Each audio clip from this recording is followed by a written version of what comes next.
Falando de CPMI, a gente vê que eles tentam incriminar o Flávio Dino, responsabilizar o governo Lula.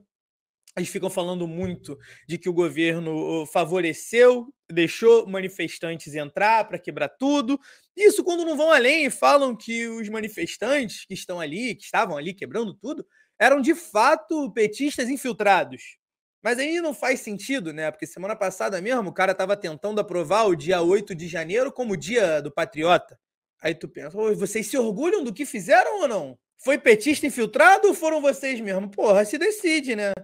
Tem que chegar a PGR e pedir para o STF para suspender o dia de vocês. E vocês não assumem a porra do dia. O dia do patriota. Vocês quiseram abrir uma CPMI para investigar o dia. Mas agora o dia é de vocês. Eles não se decidem. Eles estão perdidos ali dentro da própria narrativa. Era petista que estava quebrando tudo, mas quem está preso é a velhinha. E aí eles ficam nessa. Ah, tem pessoas inocentes presas. Como assim? Vocês não estão falando que era petista infiltrado? É para libertar, então?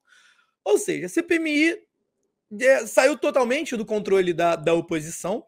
Lembrando que o governo não queria começar a CPMI, não queria, porque não tinha necessidade. Hoje a gente tem Ministério Público funcionando, a gente tem a Polícia Federal, que também não está mais tão aparelhada, ainda tem um ou outro ali. A gente tem o Supremo Tribunal Federal, que também investiga o caso. Então não tem necessidade de uma comissão parlamentar de inquérito também investigar isso. As organizações estão funcionando.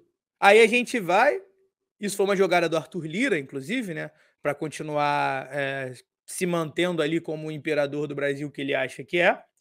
E aí ele faz isso, ele libera a CPMI dos atos golpistas para a oposição e a CPI do MST para ele sempre ter jogo de cintura com o governo, para ele sempre ter uma barganha. Mas tá, falei, não mostrei o vídeo do cara. Vamos lá. Vamos pegar esse aqui, o Maurício Marcon. Já aviso. A voz dele é chata pra c... Mas vamos ouvir. Ora, senhor Flávio Dino, o senhor não tá lidando com idiotas. O senhor deveria estar preso, senhor Flávio Dino. O resumo do dia hoje para Flávio Dino é: a casa caiu, ou desmoronou, destroçou. A minha mãe, quando viva, me ensinava, presidente, que a mentira tem perna curta e mais cedo ou mais tarde ela é desmascarada. Pois bem, Flávio Dino enrolou a CPMI por mais de um mês.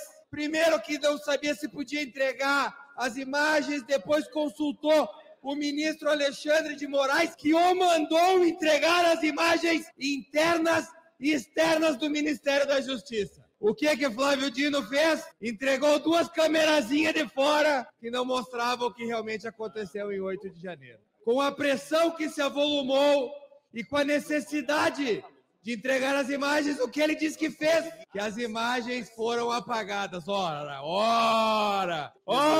senhor Flávio! Não dá não. Que maluco ruim que eu tava falando.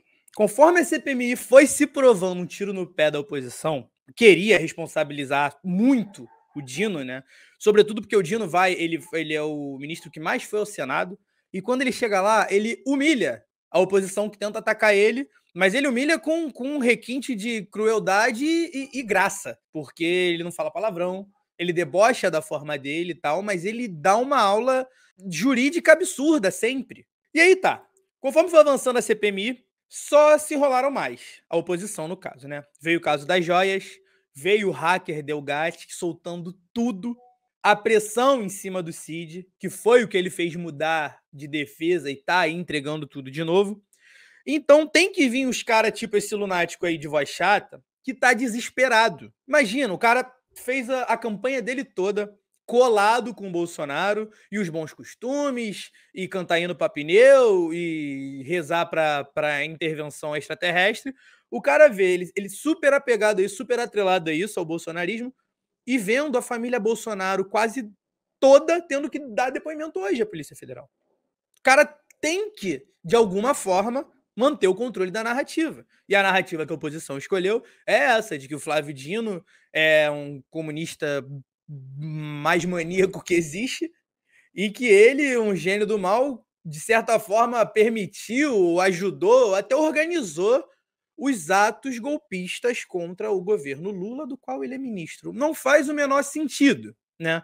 Mas como eu trouxe a voz desse lunático aí, terraplanista do atacando a CPMI, porque muito do escopo que está nas imagens é investigado pelo Supremo. Então, há esse conflito aí, e aí ele teve que pedir a permissão do Alexandre de Moraes para poder divulgar as imagens ou não.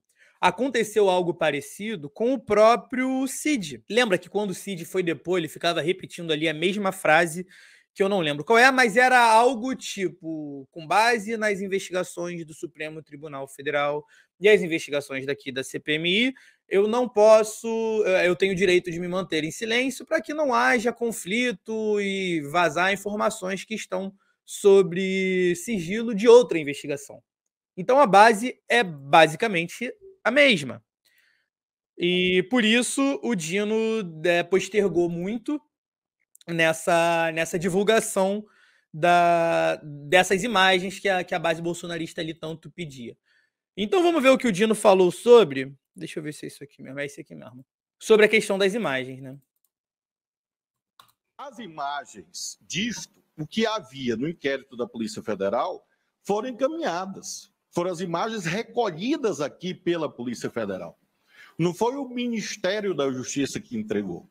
Um delegado ou um perito, não sei, alguém veio e recolheu imagens.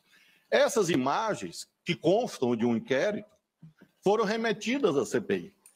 A CPI examina as imagens e nos diz de lá, essas imagens não estão completas. O que nesse momento o secretário executivo Capelli está fazendo? Buscando todas as fontes possíveis, celulares, outras câmeras, enfim, para tentar ter mais imagens. Embora, frise, são absolutamente irrelevantes para a investigação. As imagens que aparecer, eventualmente, serão enviadas, porque nós não temos nada a esconder. Nada, rigorosamente nada, tanto que essa história que eu estou contando aqui é pelo menos a 10ª vez que eu conto. Só na Câmara e no Senado eu contei 6 vezes, exatamente deste modo. Então é um tema realmente que visa apenas distorcer os fatos e nós não temos nenhuma preocupação em relação a isso. O mesmo problema que aconteceu aqui, que é um problema contratual. E isso acontece nas empresas privadas também. E eu não sabia disso, que eu não sou gestor de contrato. Lembre que eu sou ministro da Justiça.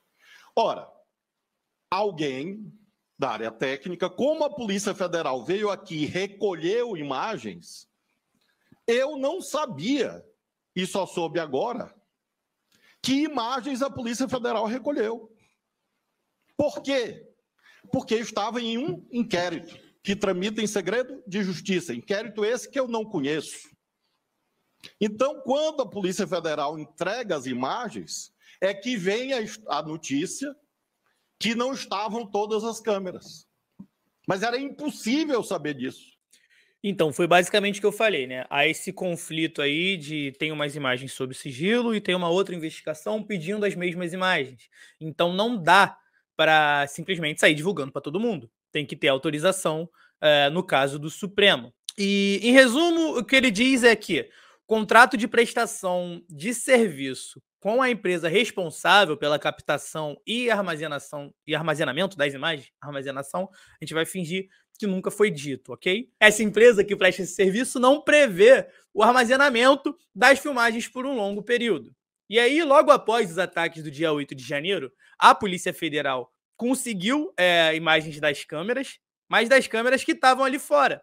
E foram essas imagens que chegaram na CPMI e o gado ficou maluco, falando que o Dino estava agindo de má fé, que mandou as câmeras de fora, que não mostrava nada do que estava dentro e tudo mais. Então tem 2 problemas aí. Além desse conflito de interesse das investigações, né, de não poder dar o mesmo material para quem está investigando de um lado e para quem quer investigar do outro, sendo que há sigilo sobre esse material, há também essa questão da empresa. A empresa que presta o serviço das imagens, ela não mantém por tanto tempo esses dados armazenados. E, bom, é basicamente isso, né?